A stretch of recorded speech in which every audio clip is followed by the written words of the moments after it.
Assalamualaikum warahmatullahi wabarakatuh. Tadi pun salam sehat selalu untuk siswa ibu kelas 10 IPA 1, 10 IPA 2, 10 IPS 1, 10 IPS 2. Mudah-mudahan kalian tetap sehat, tetap semangat untuk belajar kimia di semester 2 ini. Hukum kekekalan massa itu dicetuskan oleh seorang ilmuwan yang bernama Lavoisier. Sehingga hukum kekekalan massa ini disebut juga dengan hukum Lavoisier. Menurut Lavoisier, massa zat sebelum reaksi itu sama dengan massa zat sesudah reaksi. Contoh, misalkan ada 3 gram magnesium yang bereaksi dengan 9 gram klorin menghasilkan 12 gram magnesium klorida. Reaksi ini bisa kita tulis sederhananya seperti berikut, teman-teman.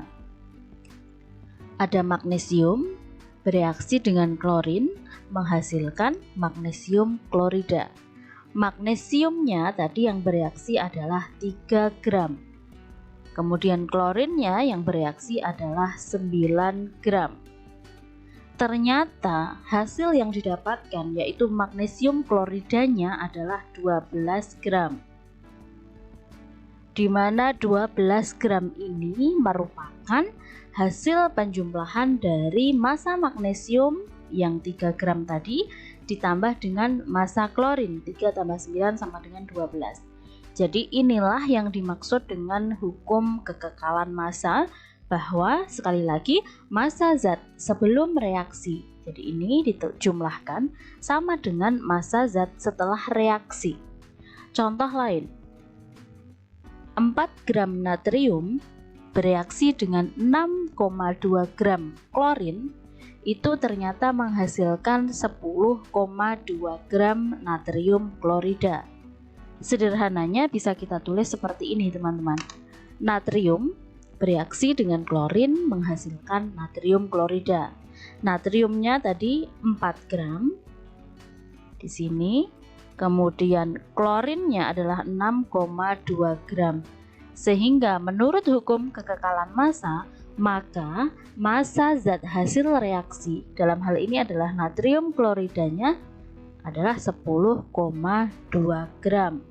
10,2 ini didapatkan dari massa natrium, itu massa natrium ditambah dengan massa klorin, di mana massa natrium tadi 4 gram ditambah dengan massa klorinnya 6,2 gram.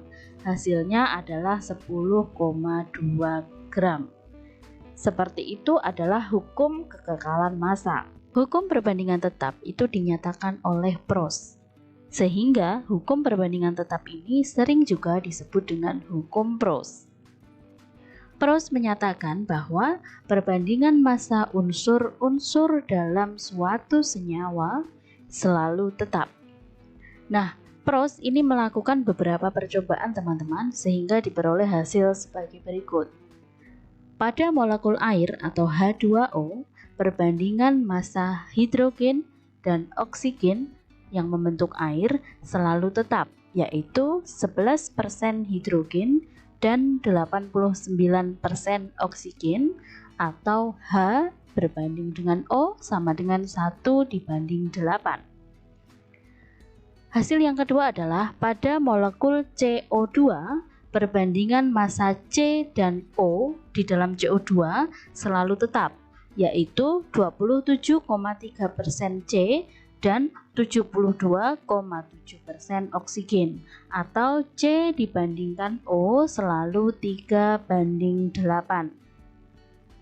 Kemudian pada senyawa NaCl, perbandingan massa Na dan Cl di dalam NaCl itu selalu tetap, yaitu 39% Na dan 61% Cl, atau bisa dikatakan bahwa massa Na dibanding massa Cl sama dengan 2:3.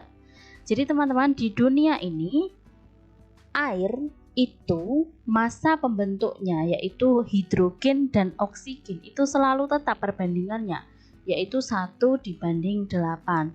Nah, untuk lebih memahami kita perhatikan lagi ya, bahwa perbandingan massa hidrogen dan oksigen dalam air adalah 1:8.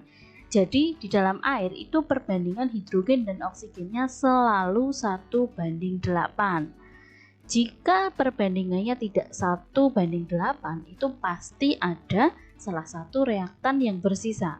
Nah, untuk lebih mudah memahami, perhatikan tabel berikut ini.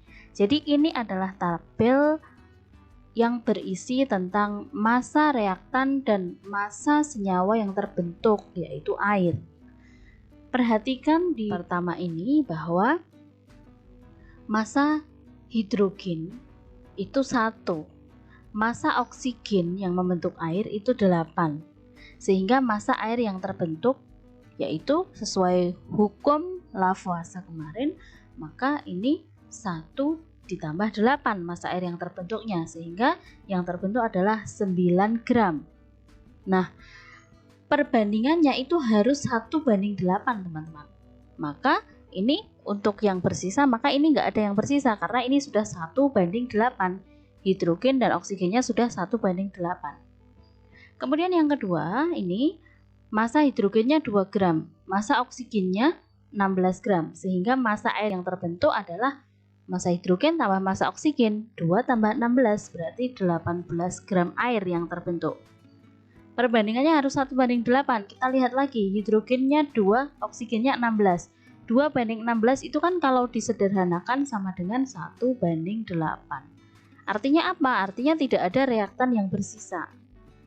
Kemudian kita lanjutkan ke yang ketiga ini, massa hidrogennya 3 gram, massa oksigennya 16 gram, sehingga massa air yang terbentuk ya 3 tambah 16 berarti 19 gram air yang terbentuk.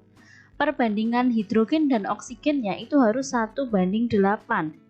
Kita perhatikan di sini hidrogennya 3, oksigennya 16. Apakah dia 1:8? Ternyata tidak ya, berarti pasti ada salah satu yang bersisa. Nah, supaya ini 1:8, maka ini kan bagi 2 ya, 16 bagi 2 kan 8. Kemudian ini berarti dia sisa 1 ya, karena supaya 1:8 kan ini cuma butuh 2 ya, sehingga yang bersisa adalah berapa? 1 gram. 1 gram, siapa yang bersisa? Yaitu hidrogen. Jadi ada sisa 1 gram hidrogen. Kemudian yang keempat, di sini ada 3 gram hidrogen bereaksi dengan 24 gram oksigen, sehingga massa air yang terbentuk adalah 3 tambah 24, yaitu 27 gram air. Perbandingannya harus 1:8. Kita lihat 3:24, apakah 1:8? Kalau sama-sama dibagi 3 berarti ini 1, kemudian ini bagi 3, 8. Berarti tidak ada yang bersisa. Kita lanjutkan ke yang terakhir, yaitu massa hidrogennya 3 gram, kemudian massa oksigennya 30 gram. Massa air yang terbentuk berarti 3 tambah 30, 33 gram. Perbandingannya harus 1:8. Di sini hidrogennya 3 gram, oksigennya 30 gram. Supaya 1:8 kan ini dibagi 3 ya, berarti 1. Kemudian ini supaya pas dibagi 3 menjadi angka 8, berarti ini kan harusnya 24. Berarti ada sisa berapa? 30 kurangi 24, ada sisa 6. Artinya yang sisa adalah 6 gram siapa? Oksigen. Nah, jadi seperti itu teman-teman. Jadi di dunia ini dimanapun persentase hidrogen dibandingkan dengan oksigen yang membentuk air atau H2O itu selalu 1:8. Kalau tidak 1:8 berarti ada salah satu reaktan, baik itu mungkin hidrogen atau oksigen yang bersisa. Seperti itu adalah hukum Proust. Kemudian kita lanjutkan bahwa ketika kita membahas hukum Proust itu kita tidak akan pernah lepas dari yang namanya komposisi unsur dalam suatu senyawa. Sehingga kali ini kita akan belajar untuk menentukan komposisi unsur dalam suatu senyawa. Nah, perhatikan ilustrasi soal berikut. Jadi, kawat tembaga dibakar sehingga membentuk tembaga oksida sesuai dengan reaksi berikut. 32 gram Cu ditambah dengan 8 gram O2 menghasilkan 40 gram CuO. berapakah persen massa atau perbandingan massa unsur Cu dibanding O dalam senyawa CuO tersebut. Nah, teman-teman, kalau ini ditanya persen massa, berarti itu nanti dia harus dalam persen ya. Dimana persen massa suatu unsur di dalam suatu senyawa itu bisa kita tentukan dengan rumus berikut, teman-teman. Jadi, persen massa itu bisa kita cari dengan menghitung massa unsur dibagi massa senyawa dikali 100%. Sehingga dengan menggunakan rumus ini kita bisa menghitung persentase massa Cu dalam CuO. Caranya adalah ya tadi masukkan rumus ya, massa Cu dibagi massa CuO dikali 100%. Massa Cu adalah tadi 32 gram. Dibagi massa CuO-nya ini ya, 40 gram. Dikali 100%. 32 per 40 kali 100%, jawabannya adalah 80%. Kemudian kita juga bisa mencari persentase massa O dalam CuO tersebut, yaitu rumusnya adalah massa O dibagi dengan massa CuO dikali dengan 100%. Massa O-nya adalah 8 gram. Berarti 8 dibagi dengan massa CuO-nya adalah 40 gram dikali dengan 100%. 8 per 40 kali 100%. Artinya jawabannya adalah 20%. Nah, seperti itu adalah cara untuk menentukan persentase massa unsur di dalam suatu senyawa. Jadi itu aja ya, saya akhiri materi pelajarannya. Wassalamualaikum warahmatullahi wabarakatuh.